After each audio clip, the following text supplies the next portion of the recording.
Hey guys, it's Carl. So check out this really dope laptop. So this is the MSI Stealth 16 Studio. I'm partnering with MSI to create this vid. And if you check out the form factor of this laptop, typically gaming laptops are massive, big and bulky. They've got RGB lighting everywhere.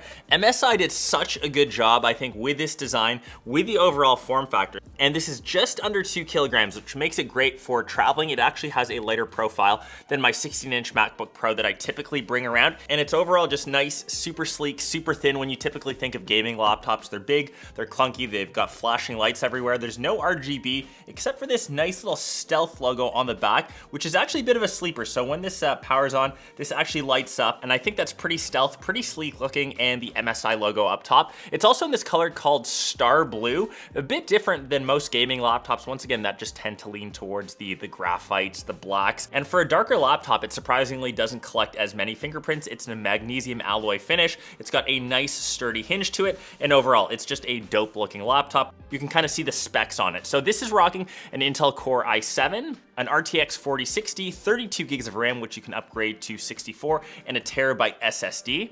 And for my fellow Canadians, this exact model is a Best Buy exclusive.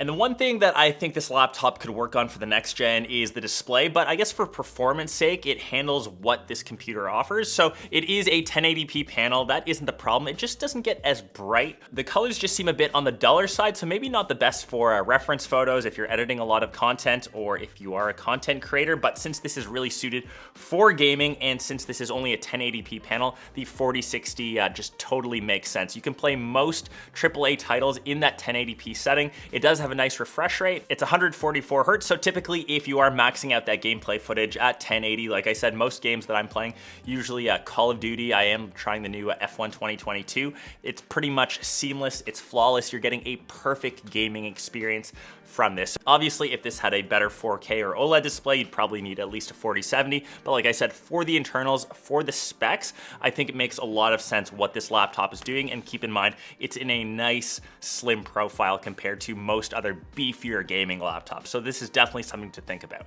You've got a full keyboard, which is nice and tactile, slightly on the shallower side, but that's to compensate for the thinner profile. They do have a combo with SteelSeries, so you can change the backlighting to whatever you want it. There is a slimmer numpad on the side. The keys are just slightly smaller to accommodate, but what I do like, the trackpad, which is fully glass, is still in the middle. It's not kind of offset, so you don't have this weirdly centered keyboard. Trackpad, it's nice and tactile, and it's got some nice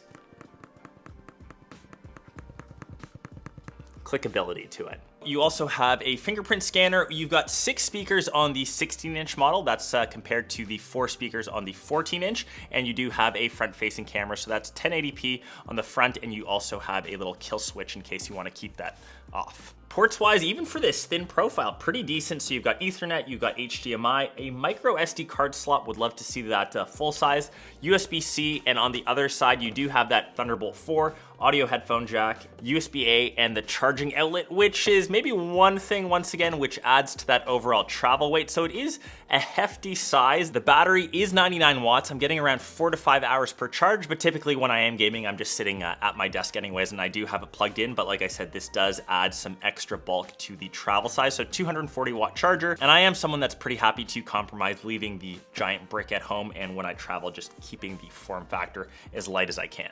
But like I said, for performance, everything that I threw at this laptop, as long as it was 1080p, which technically this is what this maxes out on because of the display, it handled perfectly. Everything was running nice and smooth. I didn't get one hiccup, one lag, or drop frame rates. And typically when people are gaming, you're gaming at a desk. You're inside, you're not sitting outside on a park bench, you're not at a coffee shop, you're not worrying too much about the display. So that's just something to kind of keep in mind. I think it's a solid form factor. I think it's great to travel around with. I think the design is kind of a home run, and I know that MSI offers different SKUs depending on what region you're in. I know that they have a 2K display. They even have one with a 4070. I just kind of hope MSI continues to push these form factors. They're sleek, and like I said, they don't look as glaring as gaming laptops, and they're definitely not as chunky as some either. So I hope you guys enjoyed this vid. I'll definitely leave a link down below. And remember, this model is a Best Buy exclusive, and I will catch the rest of you in one of my next ones. Peace.